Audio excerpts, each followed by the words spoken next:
Maya sat in the kitchen long after the sun had dipped below the horizon, her fingers tracing the rim of her chipped coffee mug.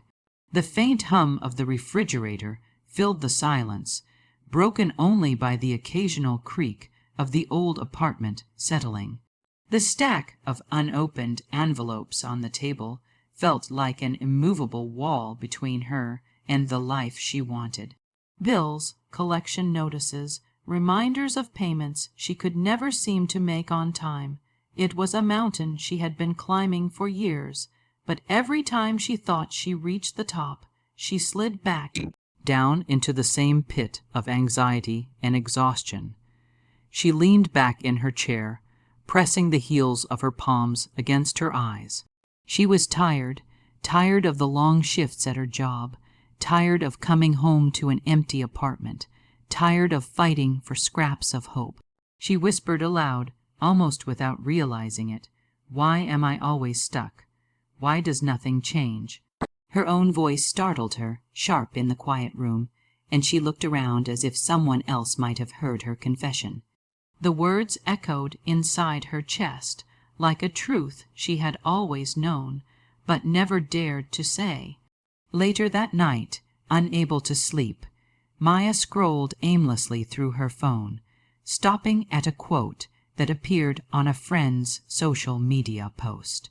"Your word is your wand. The subconscious mind takes what you give it and brings it into your life." The words were attributed to Florence Scovel Shinn. Maya frowned. She had heard of the law of attraction before, but it always sounded too neat, too simple. And yet, something about this struck her differently. Her word is her wand. She had spent years speaking words like, "I can't afford this," or "Nothing ever works for me." Could it be that those very phrases had been shaping her life? The idea lingered in her mind as she drifted into an uneasy sleep. The next morning, she stood in front of the bathroom mirror, her reflection pale and weary, her hair a mess. She remembered the quote and decided, almost as a joke, to try it. "I am open to miracles," she said to the tired woman staring back at her. Her voice was shaky, and she laughed at herself. "Money and opportunities flow to me." She rolled her eyes. It felt absurd, like pretending she was rich when her checking account balance said otherwise. But as she said the words again, a strange thing happened. She stood up a little straighter. Her chest lifted. Her eyes brightened just slightly. It wasn't proof. It wasn't magic. But it was different. And different was something she desperately needed. Throughout the day, she caught herself trying again. While waiting for the bus, she whispered, "Life is working for me." At her desk, when her boss dropped another file on her already cluttered workspace, she muttered, "I am capable. I can handle this." Each time she said it, her rational brain protested, throwing back reminders of her debt, her exhaustion, her failed relationships. But beneath the noise, another voice, a quieter, fragile voice, began to answer. What if it's true? What if things could change? That evening, Maya's phone buzzed with a call from her friend Carla. "Ugh, I swear, we'll never catch a break." Carla groaned before Maya could even say hello. "My car broke down again, rent's due, and I'm just stuck. Doesn't it feel like we're cursed?" Maya's first instinct was to agree, to fall into the rhythm of their usual conversations, where they traded complaints until exhaustion settled in. The words, "Yeah, that's just life," hovered on her lips, but something in her paused. She thought about the phrase she had repeated that morning, "I am open to miracles." She hesitated, then said softly, Maybe it doesn't always have to be this way." Carla snorted. "What are you talking about? It's always been this way for us. That's just reality." After the call, Maya sat in silence, her chest heavy. She realized she had been repeating those same words for years. That's just life. That's just reality. She had been rehearsing her own defeat every day, confirming to herself that she was stuck, ensuring her subconscious stayed locked in that belief. She whispered almost to herself, "The war isn't out there, it's in here." She touched her chest, feeling her heart beat strong against her palm. That night, she wrote in her old notebook for the first time in years, "I want to believe things can change. I want to believe my words have power. I don't know how, but I'll try." As she wrote, tears stung her eyes. It wasn't a grand epiphany, but it was a shift, a crack in the wall she had built around herself. The following days, she experimented. When she felt the usual urge to complain about her job, she stopped herself and said, "This is teaching me resilience." When she thought about her debt, instead of muttering, "I'll never get out of this," she whispered, "I am learning to manage money wisely." She stumbled, of course. More often than not, the old words slipped out first, but she noticed that even catching herself was progress. It meant she was becoming aware, and awareness was the first step. One afternoon, while walking home, she passed a bookstore. In the window, a display caught her eye, The Game of Life and How to Play It by Florence Scovel Shinn. She stopped in her tracks, her heart racing. She walked inside, picked up the book, and ran her fingers over the cover as though it had been waiting for her. She bought it with the last $5 in her wallet, telling herself it was an investment, not a mistake. That night, curled up on her worn-out couch, she began to read. The words were simple, but struck her deeply. Florence spoke of the subconscious as a servant, always obeying the commands it was given. If one spoke lack, the subconscious created lack. If one spoke abundance, it created abundance. Maya closed the book and stared at the ceiling. Could it really be this simple? Could she have been programming herself into failure for years without even knowing it? She thought back to all the times she had said, "I'll never get ahead," and how reality had always matched her words. The thought made her shiver, but then another thought crept in. If I created this life with negative words, what could happen if I spoke different ones? The question pulsed inside her like a drumbeat. She didn't have answers yet, but for the first time in years, she had something better than answers. She had hope. Maya found herself waking up earlier than usual, not because her alarm had rung, but because her mind had become restless. The words from Florence Scovel Shinn's book still echoed in her head. Your subconscious is a faithful servant. Whatever you impress upon it, it will bring forth in your life. She sat up in bed, staring at the dim light filtering through her curtains, her heart beating faster than usual. It felt as though she had been given a key to a door she never knew existed, but she didn't yet know how to unlock it. She made coffee and sat with her notebook at the small wooden table that bore the scratches of years of use. She wrote in bold letters, "Why am I stuck?" The words looked back at her, heavy with truth. She tapped her pen against the page, waiting for something, anything to come. Slowly, she began scribbling memories that bubbled up. She remembered her father's voice, gruff and certain, telling her, "Money doesn't grow on trees, Maya. People like us don't get ahead." She remembered her mother sighing each time bills piled up, repeating, "That's just life, honey. You work hard, but it's never enough." And then there were her own words, repeated like a chant through the years. "I'll never catch up. I'll always be struggling. Good things don't happen for me." As she stared at the list, something inside her clicked. These weren't random thoughts. They were beliefs carved deep into her subconscious, rehearsed for years until they became her reality. She realized she wasn't just unlucky. She had been living under the weight of programming passed down to her like an inheritance she never wanted. The realization brought tears, but not just of sadness, of anger too. How much of her life had been stolen by these invisible chains? How many opportunities had she turned away without even realizing it, because she didn't believe she deserved them? She thought of times she didn't apply for better jobs, convinced she wasn't qualified, or when she stayed in relationships that drained her, thinking she couldn't hope for more. She closed her notebook and pressed her hands together. "I can't live like this anymore," she whispered. That day at work, the fluorescent lights felt harsher than usual, and the endless shuffle of papers seemed more unbearable.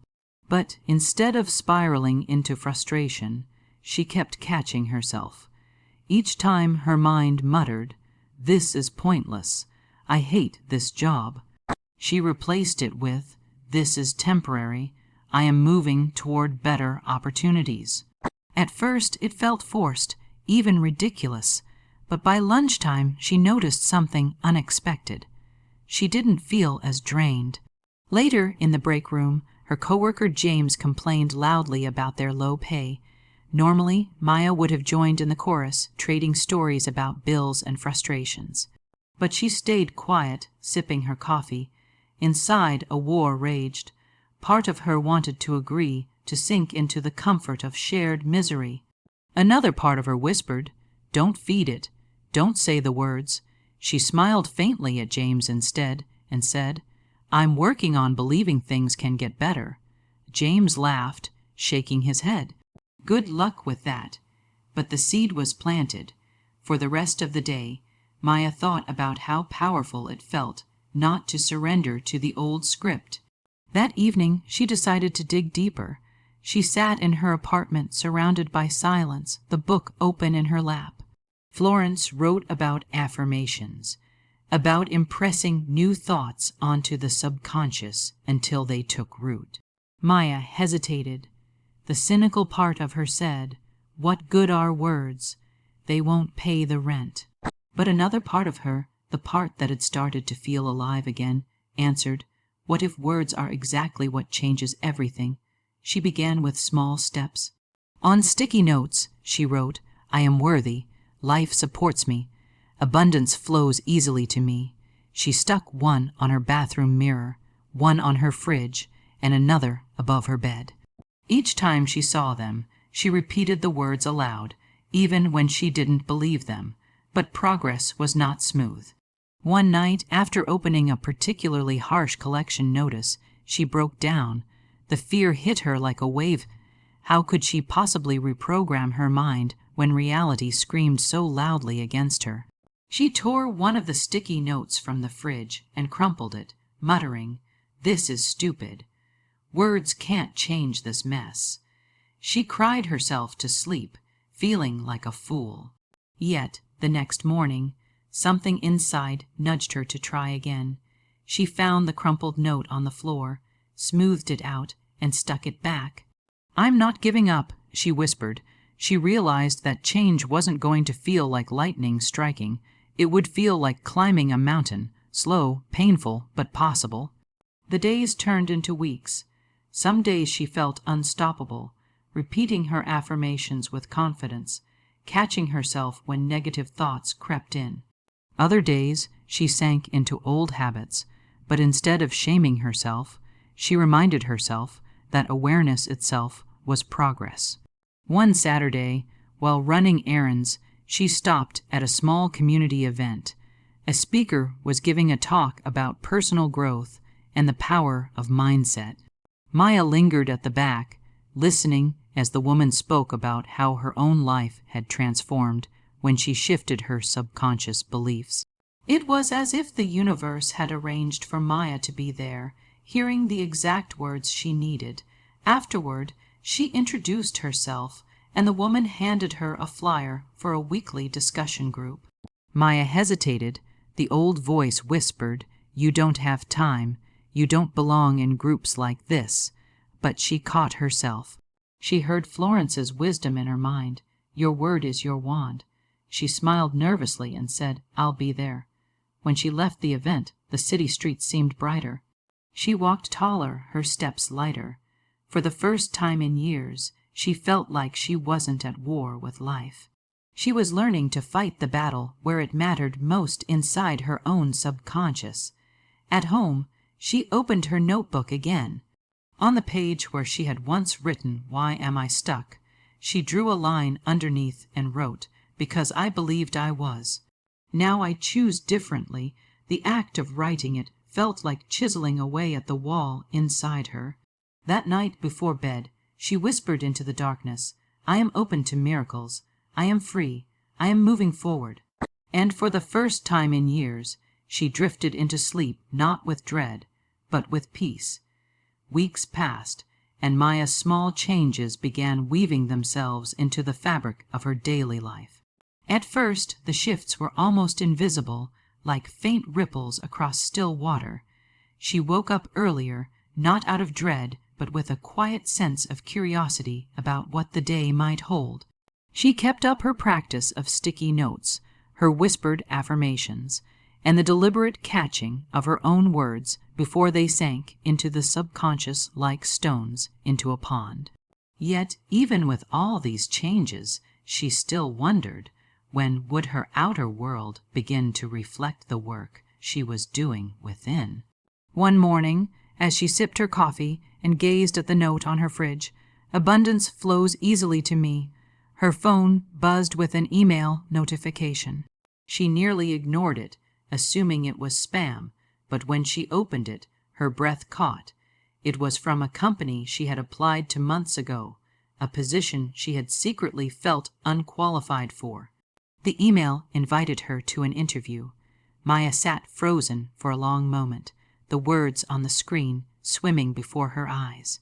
The old part of her mind, the doubting voice, tried to rise up. "You're not ready. You'll mess it up. Why bother?" But then she caught sight of another sticky note she had placed just above her desk. "I am worthy of every opportunity." She inhaled deeply, straightened her back, and whispered, "Yes, I'll go." The day of the interview arrived, and Maya felt the familiar nerves. Yet something was different. Instead of spiraling into panic, she found herself repeating a phrase she had begun using like a shield. "I am divinely guided. Everything I need is already within me." As she sat across from the panel of interviewers, she noticed how calm her hands felt, how steady her voice was.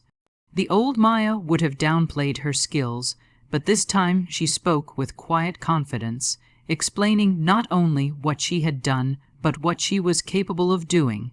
When she walked out of the building, the city around her seemed alive, humming with possibility.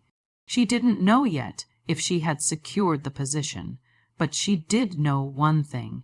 She had shown up differently. That alone felt like victory. Days later, the call came. She had gotten the job. Maya nearly dropped her phone. She laughed, cried, and even danced around her small apartment. It wasn't just about the job. It was about what it represented. Her subconscious was no longer working against her. It was starting to align with her desires. With her new role came a higher salary, something that had always felt impossible. For the first time, Maya could pay her bills without juggling or fear. She even began setting aside a little each month. But more importantly, she noticed that money no longer felt like an enemy. She treated it with respect, with gratitude. When she held her paycheck in her hands, she whispered, "Thank you. More of this, please." It wasn't desperation anymore. It was trust. Her transformation wasn't just financial. The new mindset seeped into her relationships as well. She stopped entertaining friendships that drained her or revolved around constant complaints. Instead, she gravitated toward people who spoke of dreams, goals, and growth. At the discussion group she had joined, she found herself sharing her journey, inspiring others who were stuck in the same mental traps she once knew too well.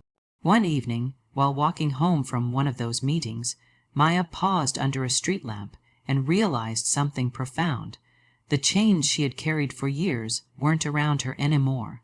The voices of limitation, the heavy beliefs of her past, had lost their grip. She felt lighter, freer, as though she had been given wings. But the universe wasn't done showing her the fruits of her inner work. A few months into her new job, she was asked to step into a leadership role temporarily. The old Maya would have panicked, certain she wasn't capable, but now she simply smiled and said, "I can handle this." And she did. Her team respected her. Her managers praised her. And soon the temporary position became permanent. Each step forward seemed to confirm what Florence Scovel Shinn had written. When the subconscious is impressed with faith and expectancy, life reshapes itself to match. One Saturday morning, as sunlight streamed through her curtains, Maya sat once again at her small wooden table with her notebook. She flipped back to the page where she had once written, "Why am I stuck?" and traced the words with her pen. Then she turned to a blank page and wrote, "I am free. I am abundant. I am thriving." Tears blurred her vision, but this time they were tears of gratitude. Her apartment, once filled with the energy of struggle, now felt like a sanctuary. Plants thrived on her windowsill, books lined her shelves, and her sticky notes, still scattered everywhere, had become gentle reminders of how far she had come. She no longer needed them as desperately as before, but she kept them up anyway, symbols of a promise she had kept to herself. That evening she received a call from her mother. They spoke about family, about small things, but Maya noticed how differently she felt. Where once she might have been pulled back into old patterns of fear and lack, she now held steady. When her mother sighed about bills, Maya gently said, "I used to feel that way too, but things can change when we start believing differently." Her mother was quiet, but Maya didn't push. She knew change began within, and everyone had to choose it for themselves. Later that night, standing at her window and watching the city lights flicker like stars brought down to earth, Maya whispered the words that had become her mantra. "Life loves me. I am supported. I am free." And for the first time in her life, she believed them with every fiber of her being. Her journey wasn't over. She knew that. There would still be challenges, still be moments of doubt, but she also knew that her subconscious, once her prison, had become her greatest ally. And with that realization, she felt unstoppable. The invisible chains were gone. The doors, once locked, were open. And Maya, the woman who had once asked, "Why am I stuck?" was now walking freely into a life she had only dreamed of.